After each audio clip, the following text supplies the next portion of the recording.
All right, now that is in line with today's conversation centered on the rebuilding efforts in Sudan, especially economically. We well know it has been quite a busy year for Sudan, bearing in mind the ouster of the long-term ruler Omar al-Bashir. But remember, all this reprisal came due to the cost, at least at the initial stage, due to the cost of basic commodities, highlighting bread especially. Now, this is in line with today's conversation, just highlighting some of the necessary steps the new rulers in Sudan and the leadership in large should take in order to bring back Sudan in terms of its economic strength. Now, in regards to this, I'm joined by Wanjira Moikia, who is an economist and CEO of Expertise Global Consultant. Many thanks for making time. Thank you. All right. Now, it's needless to say, Sudan has come from a backdrop of challenging times. Going back to 2011, the secession by South Sudan, and most recently, bearing in mind what happens when an upvolt or a revolt happens in a country, and the economic impulse that actually falls back onto the country. Let's highlight what's happened in Sudan. Changing of a long-term ruler. It's a good move for the country, especially in terms of human rights, but it causes a destabilization in the markets. Let's highlight this further. Yes. Interesting enough, Sudan has, they had a leader that was there for almost 29 years, and al-Bashir was ousted. And there was some certain fundamental economic context within which Sudan was operating was very unstable, was destabilizing. And the reason that the protests happened in the first place, as you said, was, with the price of bread. And when these things hit the populace is when now these things, the political shifts and the economic movements of the country start to happen. Now, Sudan, as you know, was very oil dependent. It was before the secession of South Sudan. And South Sudan when they seceded, they took 75% of the oil deposits and the oil strength of the nation. So that left Sudan in a very precarious position. As with most countries that are oil producing, they were heavily reliant on oil. And as such now, with most of the deposits gone, they have to now think of what they're going to rely on. So without that economic boost and the money and the revenues that come from oil, the country was left bereft. There was no foreign reserves were depleted. The subsidies that were in place for Sudanese people to access their day-to-day basket of goods was no longer available. And suddenly imports was very, it was hard to come by the imports, which the country was heavily dependent on because there were no foreign reserves. There's no money to buy these imports. And this is what hit the people very hard. And this, of course, was very evident, and this is what sparked the protests. So now, with the new president coming in, these are the fundamental principles that need to be put in place. Without the oil, what do you have to put in place to replace the oil and to replenish and revitalize the economy so that it can be a production nation rather than a consumption economy? Now, with the change of power, just as you've rightly put it, I think expectations are also very high. But looking at the ground right now, Sudan is still facing sanctions from the United States. Countries are suspected to be funding terror-related activities. What impact does such sanctions have on a country such as Sudan that is, coming back from, trying to rebuild its economy from that 2011 move to, secede South Sudan? So the sanctions were lifted some years back, but there was no evident effect on the economy. And I think it was largely because, as you would say, the news hadn't got out. And nobody was, and of course, being labeled as a state sponsor of terrorism, you don't have people hankering or, exactly lining up to come and start producing or importing providing goods to the country. So there was a slow uptake of the revitalization of the imports that come from the U.S.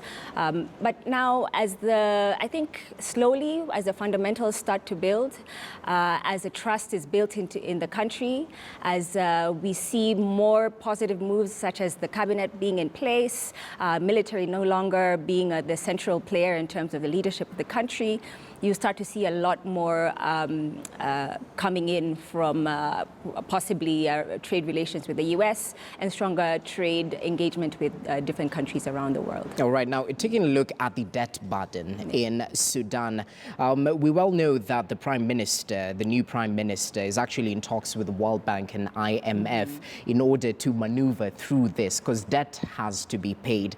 But taking a look at the numbers, they're looking at high external debt. More than 60% of the GDP is, falling under the debt margin. Now, with such numbers going forward, I think maneuvering your way through the debt that the country owes will be a tough call for the Prime Minister. How exactly would it be best to approach, bearing in mind he's an economist, he's had, decades-long experience with the UN right here in Africa, as well as other authorities, as well as the AFDB. Well, one thing to note is that the president that's coming in has had varied experience in terms of what he's done. He has a Bachelor of Science degree from the University of Khartoum. He has economics background from University of Manchester. He's worked in the Ministry of Finance and Economic Planning up to 1987, just before Bashir came into power.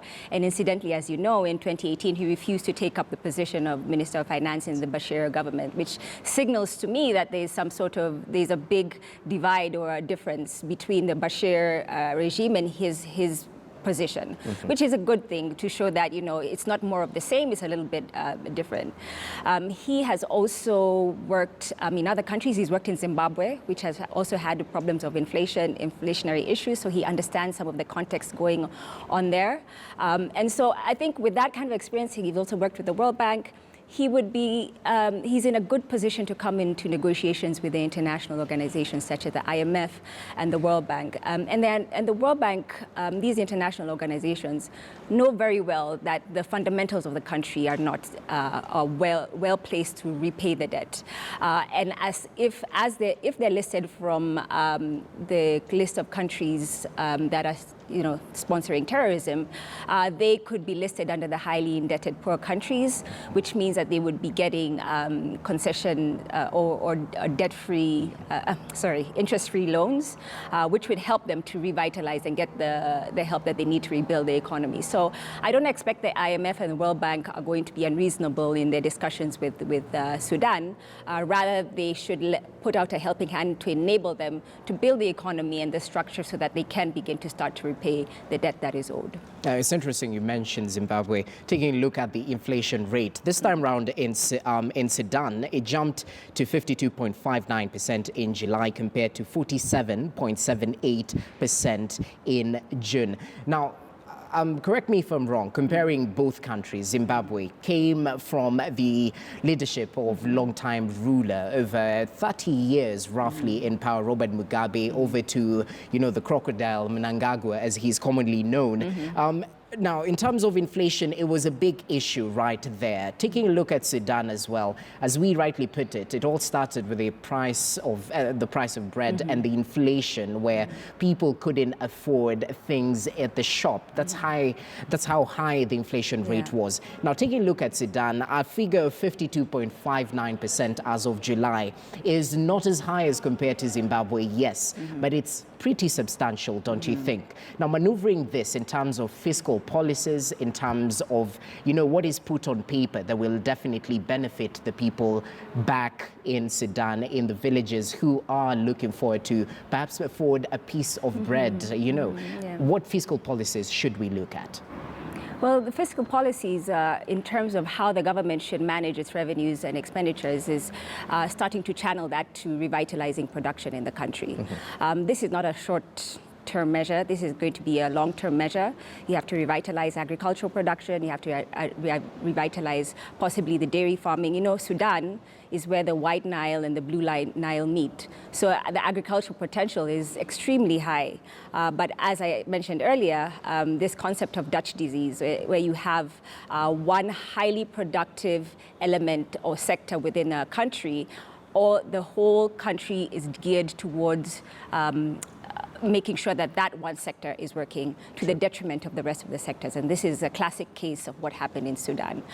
So even the huge Gezira irrigation scheme has been neglected. He's not been further developed. It suffers from huge underdevelopment and low maintenance. And this has meant that agricultural production and all the other sectors are not reaching their full potential.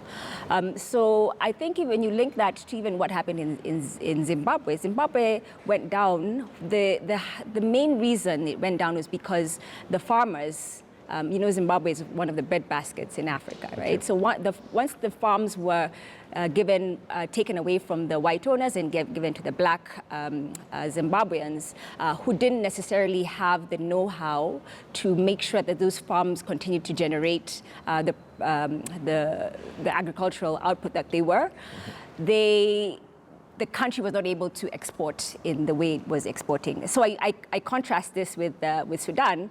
Highly productive sector suddenly crashes. Sudan, the same, suddenly crashes. And you don't have money, you can't import, everything is expensive.